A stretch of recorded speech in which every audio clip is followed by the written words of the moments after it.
আল্লাহ মহান, আল্লাহ এক, আল্লাহ একক, যার সমকক্ষ সমতুল্য কেউ নেই, যার কোনো অংশীদার নেই।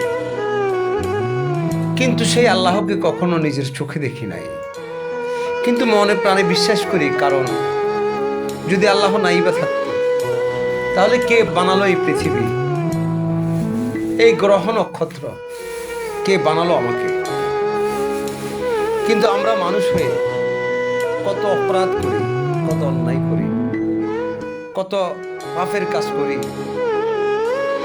যার যার ধর্ম ঘরে গিয়ে, আমাদের মসজিদে গিয়ে দুই হাত তুলে আল্লাহর কাছে ক্ষমা চাই, আল্লাহ তুমি আমাকে ক্ষমা করে দাও। কিন্তু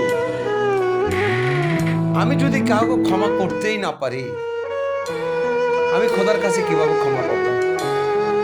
তাই বলে একজন অসহায় যখন নির্যাতিত হয়, তোমার সর্বশক্তি নিয়ে ওই অসহায়ের পাশে দাঁড়াও, সেটা তোমার এই দায়িত্ব।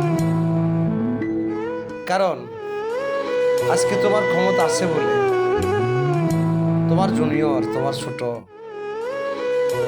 অন্যায় করে ফেললো, ভুল করে ফেললো, তোমার কাছে ক্ষমা পাচ্ছে।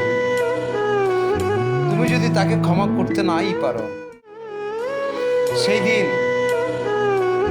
ওই উপরওয়ালা তোমাকে কিভাবে ক্ষমা করবে?